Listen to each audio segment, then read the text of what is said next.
I pressed my ear against the hallway wall, hoping I was hearing wrong. You transferred it? I whispered to myself, my chest tightening. My mother's voice floated through the crack in the door. Liam needs a better future, Melissa said. Ethan will understand. Richard scoffed. Money should go to the child with real potential. Liam knows how to use it.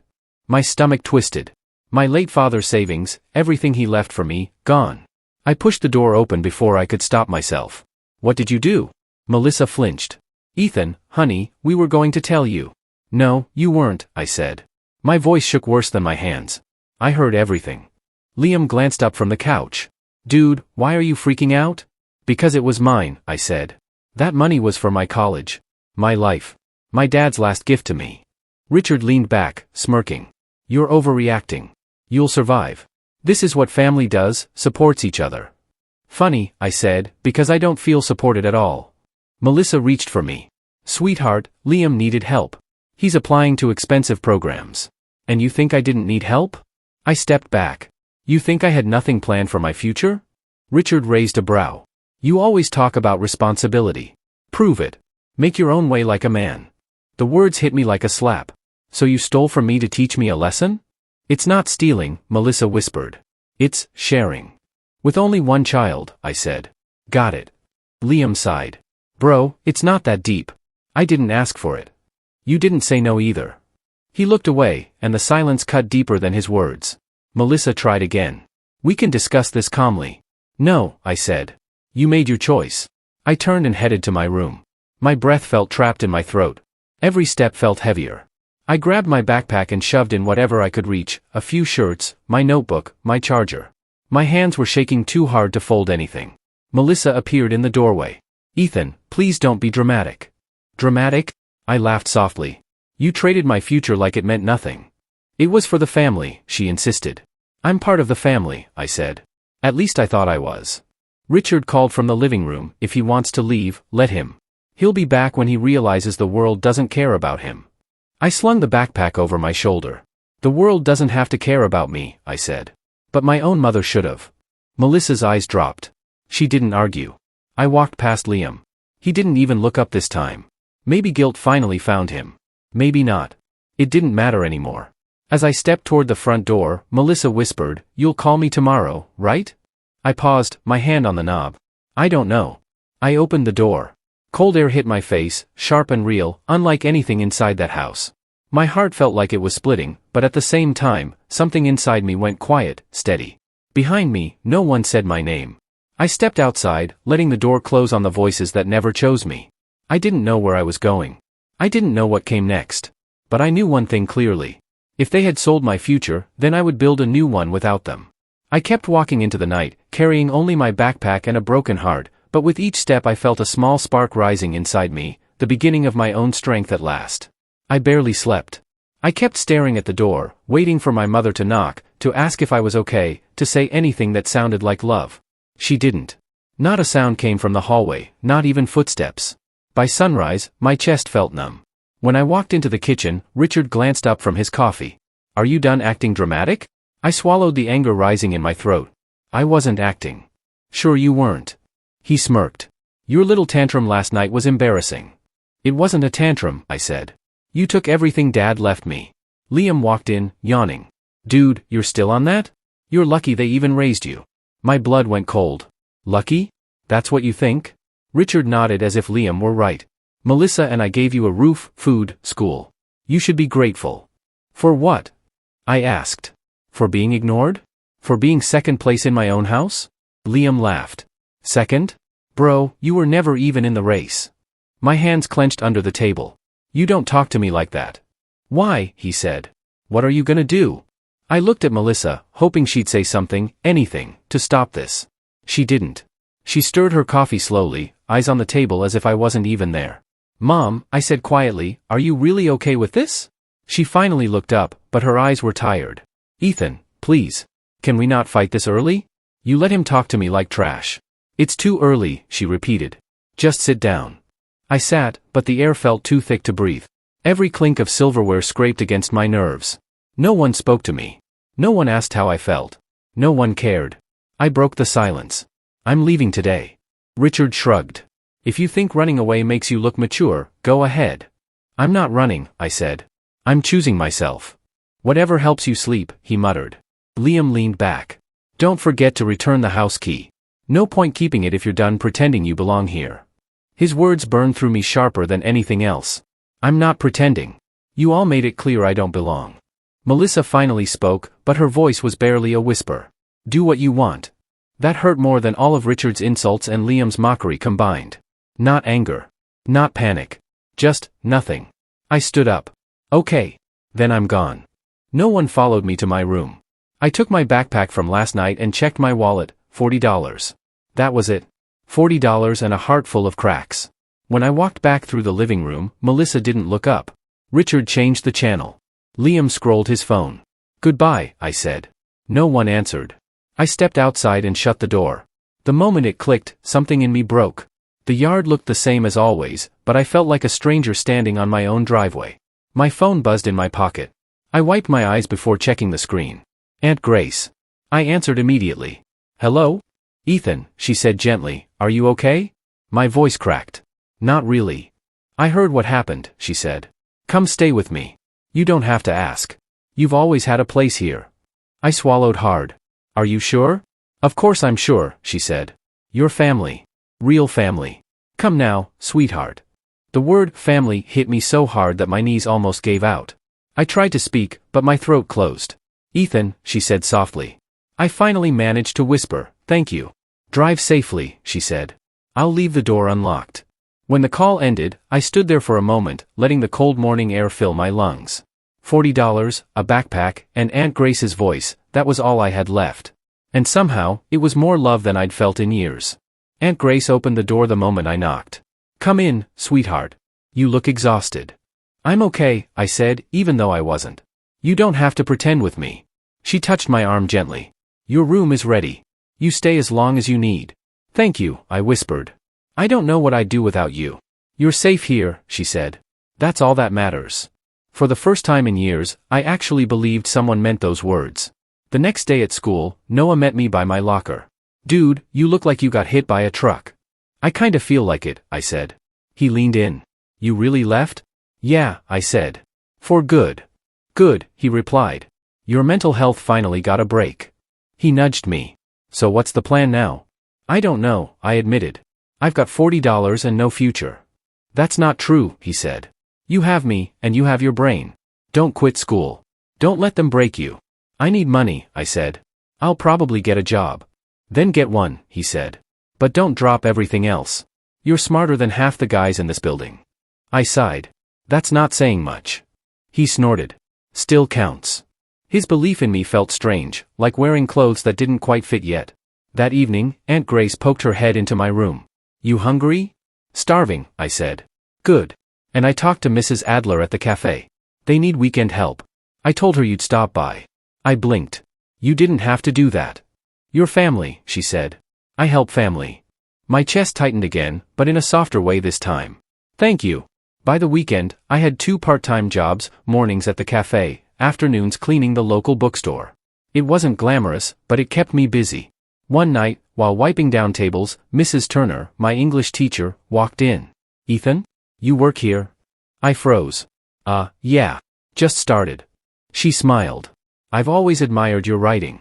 You have a sharp mind. Then she lowered her voice. I heard about what happened at home. I stiffened. Everyone seems to know. Small town, she said. But listen, I run a mentorship program for students who need support. I want you in it. Me? I asked. Why? Because you're good, she said simply. And because you deserve a chance. The words hit harder than anything I'd heard in months. I don't know what to say. Say yes, she said. You're stronger than you think. I nodded slowly. Okay. Yes. Good, she said. Then don't waste your potential. Her confidence wrapped around me like armor. Walking home that night, I told Aunt Grace, I'm doing the mentorship. She clapped her hands. Ethan, that's amazing. I don't know if I can keep up, I admitted.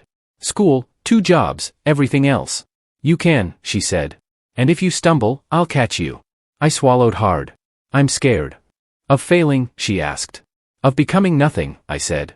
Of proving them right. You won't, she said firmly. You're already proving them wrong. For the first time, I let myself imagine that maybe she was right. Later that night, I collapsed onto the bed and opened my phone. A notification flashed across the screen. Liam posted a new update. I tapped it, expecting something annoying, but not what I saw. He stood in front of a shiny sports car, grinning like he'd won the lottery. New ride. Hard work pays off. Hard work. I laughed bitterly. That was my father's money. My future. My life. But instead of breaking me, the picture sparked something fierce inside me. Fine, I whispered. You can keep the money. I clenched my phone, feeling a steady fire build in my chest. I'll make a future that doesn't need you. Balancing 2 jobs and school felt like running on broken legs, but every night I reminded myself why I was doing it. Still, some nights I'd groan and drop my backpack on Aunt Grace's couch. I'm exhausted, I muttered. She'd hand me a glass of water. Rest a minute. Then keep going. You're doing great. I hope so, I said. Sometimes I feel like I'm barely holding on. You're holding on, she said. That's enough. At school, Noah cornered me by the stairwell.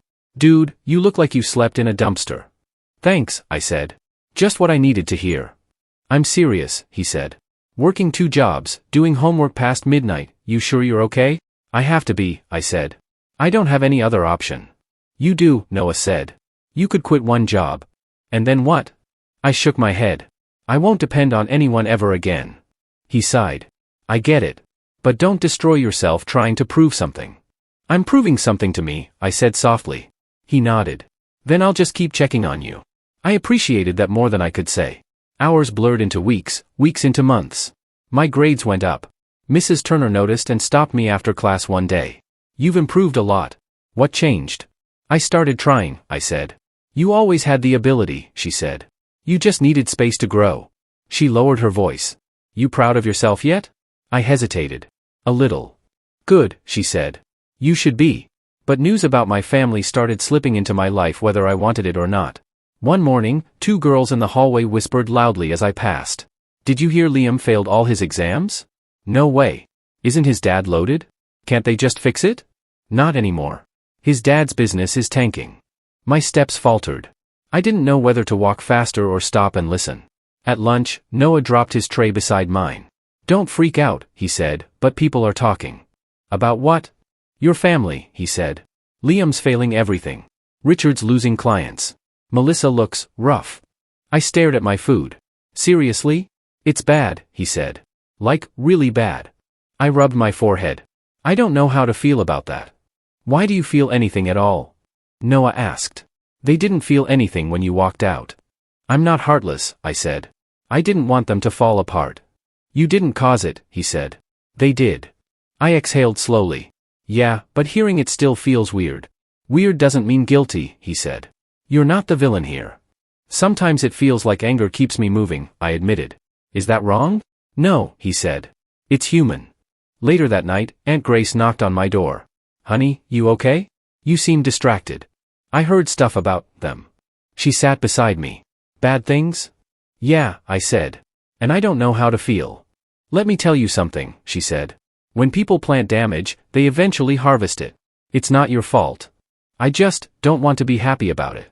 You don't have to be happy, she said. Just keep building your own life.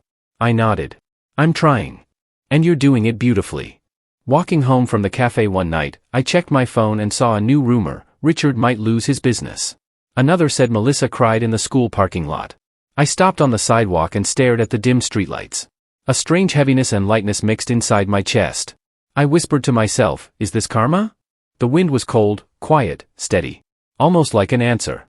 Maybe, I murmured, the universe is giving me justice I was too weak to take myself. I was grabbing my books from my locker when I heard someone say my name. Ethan. I froze. I knew that voice. When I turned, Liam stood there, shoulders slumped, eyes tired, nothing like the golden boy everyone used to worship. What do you want? I asked. He scratched the back of his neck. Can we talk? We're already talking, I said. Say what you need. He swallowed hard. Look, things are bad at home. Mom's stressed. Dad's losing money. I need your help. My help? I laughed quietly. That's new. I'm serious, he said. Can you talk to Mom? She listens to you. No, she doesn't, I said. She made that clear when she emptied my inheritance. He flinched. I didn't mean for that to happen. Doesn't matter, I said. It did. Ethan, please. I'm failing everything. Dad's losing it. Mom's crying all the time. And that's my problem because? He looked desperate. Because you're her son. Last time I checked, I said, she didn't act like it. Liam opened his mouth, closed it again, then whispered, I don't know what to do. I shook my head. Figure it out the way I had to. He stared at me for a long moment, then walked away without another word. During lunch, I heard shouting from the hallway. Richard's voice carried through the walls. You spent too much. Melissa shot back, you told me we had it under control. If you hadn't spoiled him. Don't blame me for your business falling apart.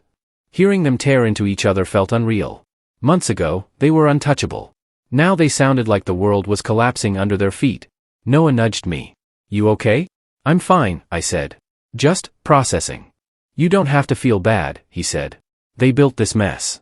I know, I said quietly. But part of me still feels something. That's because you're not like them, he replied. You actually care. When I got home, Aunt Grace was watering her plants. There you are. I want you to meet someone. She waved someone over from the porch next door. This is Chloe. A girl stepped into view, brown hair in a loose braid, warm eyes, soft smile. Hi, she said. Your aunt talks about you a lot. I groaned. Oh no. What did she say? Chloe laughed. Only good things. She said you've been working really hard. I'm trying, I said. You don't have to explain, she said. Everyone's fighting something. Something in her tone made me pause. Yeah, I guess so. Aunt Grace clapped her hands. I'll leave you two to talk. Chloe leaned against the porch railing. So, rough day? More like rough life, I said before stopping myself. Sorry. That sounded dramatic. It didn't, she said softly. You can talk about it if you want. I hesitated, but something about her made the truth spill out. My family gave my inheritance to my stepbrother. Then I left. Now everything's falling apart over there. Her eyes softened. That's awful. Are you okay? I don't know, I admitted. Some days I am. Some days I'm angry. Some days I'm numb. That makes sense, she said. Anyone would feel that way. I let out a shaky breath. Thanks for listening. Most people don't.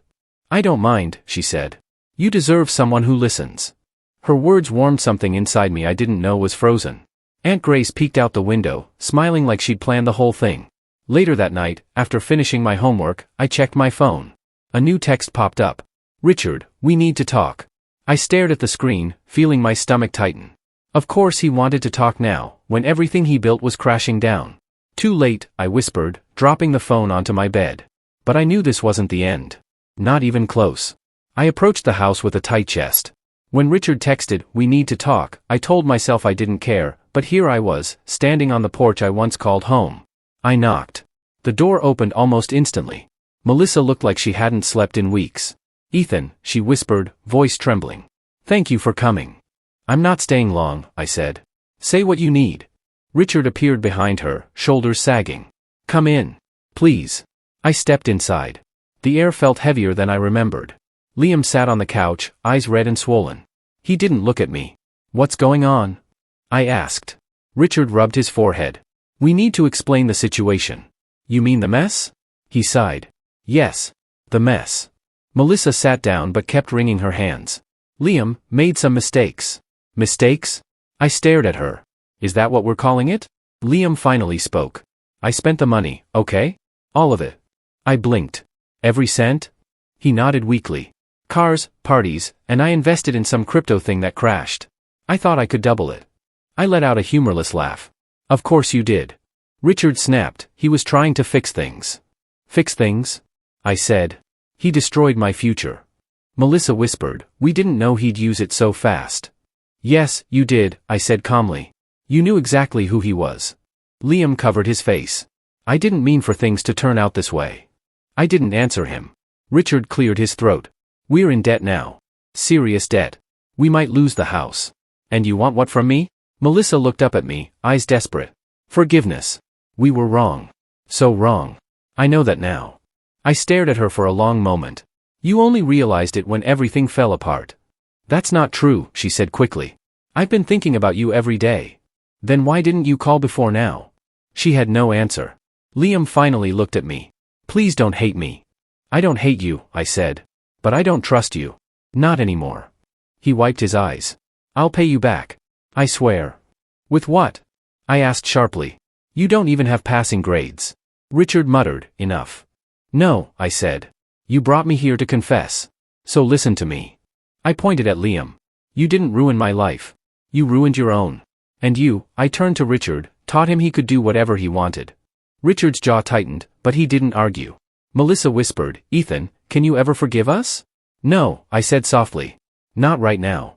The silence that followed was the loudest sound I'd ever heard. I didn't come here to comfort you, I added. I came to understand what happened. And now I do. Liam broke again, shaking as he cried. Melissa reached for me, but I stepped back. Don't, I said quietly. You made your choice months ago. Richard swallowed. So that's it? You're walking away? Yes, I said. For my own sanity. I headed toward the door. Melissa called my name, but I didn't turn around. Outside, the cool air hit me like a wave.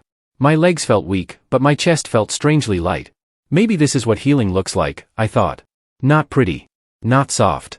Just finally choosing myself. I walked away from the house without looking back. As I reached the sidewalk, I exhaled slowly, letting the truth settle deeper than any pain they caused me. I wasn't returning, and I wasn't breaking. I was finally stepping into a life shaped by my own strength alone. I stared at my graduation certificate, hardly believing I finally made it. You did it, Noah said, slapping my shoulder with a proud grin. I still feel like I'm dreaming, I admitted, clutching the paper tightly. Aunt Grace smiled. You earned every bit of this, sweetheart. Mrs. Turner approached me later and said, your scholarship interview went beautifully. Are you serious? I asked, feeling hope rise for the first time. Very serious, she replied. They saw your resilience and your effort. I practically floated out of the room, whispering, my life is changing. A week later, Noah called saying he found me a stable job downtown. It's not glamorous, he warned, but it pays well and trains beginners. That's perfect, I said. I'll take anything that helps me move forward. When I told Aunt Grace, she hugged me tight, repeating, I'm proud of you. She wasn't the only one watching my progress, because Chloe noticed too. One evening she asked, how does it feel to start over again now? Terrifying, I said. But also strangely exciting, like breathing cleaner air finally. She smiled softly. You look lighter than when we first met months ago. That's mostly because of you, I said, embarrassed by my own honesty. Then let me keep being here, she whispered. You don't carry everything alone. We started spending more evenings together, talking on porches until midnight. She listened without judgment, always asking, what do you need right now, Ethan? Honestly, just someone to hear me, I replied, feeling my guard slowly melting. Then I'm your person, she said, touching my hand gently and meaningfully. Even with all the progress, my past still followed me everywhere eventually. My phone buzzed constantly with messages from my mother begging me home. Please come back, one text read. We're falling apart without you now. Another said, I'm sorry. I miss you. Please call me soon, sweetheart. I never replied, but each message hit a buried bruise inside me painfully. Chloe noticed my silence and asked, your family again, isn't it bothering you? Yeah, I said. I wish I didn't feel anything, but I still do. Feeling something doesn't mean returning, she said. It means you're still human. Sometimes I wonder if I'm cruel for ignoring them, I whispered quietly. You're healing, she said. Healing sometimes looks like distance and boundaries. Noah echoed her later, saying, dude, your parents created this situation themselves. I know, I said. But part of me remembers wanting their love desperately. That kid deserved better, Noah replied. But you're not that kid anymore. Hearing him say that made something settle inside me with unexpected clarity. I focused harder on my job, my classes, and building a future independently. Aunt Grace kept reminding me, keep going, Ethan. You're getting stronger daily. Chloe often said, I'm proud of you for choosing yourself finally, which helped. Still, every time my phone buzzed, my stomach twisted with complicated emotions. One evening after work, I checked my phone and saw 10 missed calls. Another meltdown? Noah asked when he saw my expression turning uneasy suddenly. Probably, I muttered. I don't know how much more they want now. They want the version of you who kept forgiving everything, he said. That version is gone, I replied. I'm not their emotional bandage anymore. Later that night, my phone lit up again with a new voicemail message. I hesitated before pressing play, knowing it had to be from Melissa today. Her voice cracked through the speaker, saying, Ethan, please come home. I'm sorry, she repeated. I can't sleep knowing I destroyed everything again. The phone kept buzzing again. I stood outside their door longer than I should have, breathing slowly, trying to steady the storm in my chest. Chloe had asked earlier, "Are you sure you want to do this?" "I need closure," I told her. "Not forgiveness, closure." "Then walk in strong," she said. "Walk out stronger." I knocked. The door creaked open, and Melissa froze when she saw me. "Ethan." "I won't stay long," I said. "I just came to talk." She stepped aside quickly. "Of course. Come in, please." Walking into the house felt like stepping into a memory someone had drained of color. "Everything looks smaller," I muttered. Melissa whispered, "We haven't been able to fix anything." Richard appeared in the doorway, older somehow. "Ethan," he said quietly, "thank you for coming." I blinked. "You're calm." "I'm tired," he admitted. "And I owe you an apology." "Okay," I said. "Say it." He swallowed. "I was wrong. I shouldn't have taken what was yours. I shouldn't have let things get this bad." "Then why did you?" I asked. "Pride," he said. "And stupidity. I thought I could control everything." "And now?" "I can't control anything," he said. "Not even my own mistakes." Liam stood behind him, quiet as a shadow. I barely recognized him. "Hi," he said softly. "Hi," I replied. "You look different." "I feel different," he said. "In a bad way." I nodded. "So talk." Liam exhaled shakily. "I messed everything up. I know I did. I took what wasn't mine. I wasted it. I ruined the family." "You didn't do it alone," I said. "No," he whispered. "But I started the fire." Melissa finally stepped closer. "Ethan, can I hug you?" I stepped back instinctively. "No. Not yet." Her face crumpled. "I deserve that." I looked around the room, faded furniture, dust in the corners, pictures crooked on the wall. Everything that once felt suffocating now looked fragile, breakable, like a house built on excuses. "I'm not here to fight," I said. "I'm not here to fix anything either." Richard nodded slowly. "We understand. I forgave you a long time ago," I continued. Melissa gasped. "You did?" "Yes," I said. "But forgiving you doesn't mean forgetting. And it doesn't mean returning." Melissa covered her face, shaking. "I've hurt you so much." "You did," I said. "But the worst part was pretending you didn't." Liam whispered, "We ruined everything, didn't we?" "Yes," I answered honestly. "You did." He lowered his head, eyes shining. "I wish I could take it back." "I know," I said. "But life doesn't work like that." Melissa reached for me again, but this time she stopped halfway and let her hand fall. Richard wiped his face. "I don't expect you to stay. I don't expect anything anymore." "Good," I said. "Because I don't have anything left to give here." The silence felt like a thick blanket over all of us. Heavy. Final. "I'm building a new life," I said. "With people who choose me. People who see me." "You deserve that," Richard whispered. "I do," I said. "And I'm not giving it up." I turned toward the door. Melissa sobbed into her hands. Liam didn't move. Richard watched with hollow eyes. Just before I stepped out, Melissa called, "Will you ever come back?"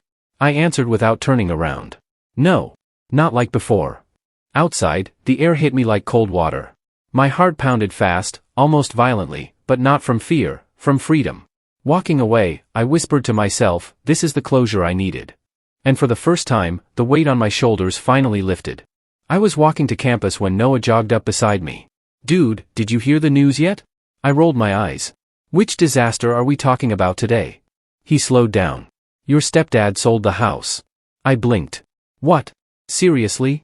"Yeah," he said. "Someone posted it online. For sale, urgent. Looks rough." I exhaled. So they finally hit rock bottom. Noah shrugged. "Looks like it." Later that night, Chloe and I sat on Aunt Grace's porch. She handed me her phone. "There's more." "What now?" I asked. She hesitated. "Liam's working a grocery job. Minimum wage. People said he's been crying in the back room." I leaned back, staring at the sky. "He burned all his bridges." "You don't sound happy about it," she said softly. "I'm not," I replied. "But I'm not sad either." Aunt Grace opened the screen door. "Ethan?" Another letter came. I groaned. "From Melissa, right?" She nodded and held it out. "Read it?" Chloe asked. "I guess." I tore it open. "Ethan, I'm sorry. I don't expect forgiveness, but I hope one day you'll understand how lost I was. I miss you." I folded the paper silently. "Well?" Noah asked the next day. "How do you feel?" I shrugged. "Nothing." "Nothing?" "Yeah," I said. Like the part of me that cared about her approval finally died. "That's good," he said. "Freedom is quiet sometimes." Chloe joined us at the cafe. "Can I sit?" "Always," I said. She looked at me closely. You spacing out again? Just thinking, I said. Thinking what? She pressed gently. That karma is real, I said. And it hit them harder than anything I could have done. She rested her chin on her hand. Does that make you feel lighter? A little, I admitted. Mostly it makes me feel done. Done is good, she said. Done means you're moving on. My phone buzzed with another message from Melissa. I didn't bother reading it. Chloe watched me silence the notification. You're choosing peace, she said. Trying to, I replied. Revenge would have kept me tied to them. I don't want that anymore. So what do you want? She asked. I smiled. My own life. And that's what I focused on. Classes. Work. My scholarship meetings. One afternoon, Mrs. Turner stopped me in the hallway. I heard you're thriving. I'm trying, I said. You're doing more than that, she replied. You've changed. How so? You finally look forward, she said. Not backward. At night, Chloe and I took long walks. She'd ask, what scares you now? Failing, I said. Losing what I built. You won't, she said. Because you're not building alone anymore. Her hand slipped into mine, warm and steady. Weeks passed. The messages from home continued, then slowed, then became sporadic. The letters came less often too. I saved them in a drawer, not to read, just to acknowledge the past existed. One evening, Chloe asked, do you ever think of going back?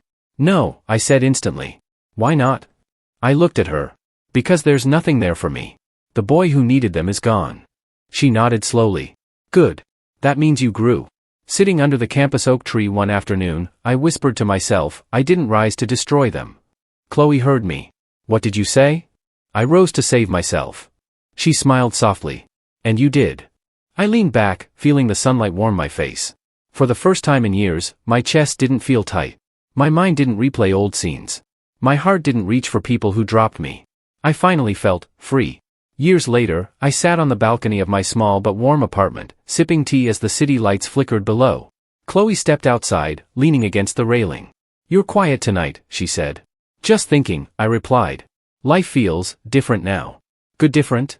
Yeah, I said. Better than I ever imagined. Inside, my phone buzzed on the table. I glanced at the caller ID and froze. Chloe noticed immediately. Is it her? Yeah, I whispered.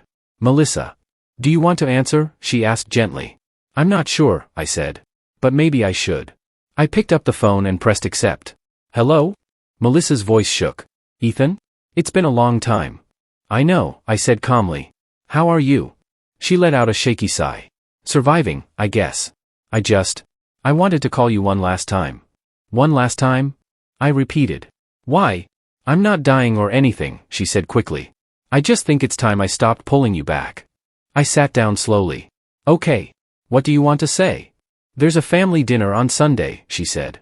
Richard, Liam, me, we'd love for you to come home. Home? I said softly. That's a complicated word. She hesitated. I know I hurt you. I know we ruined everything.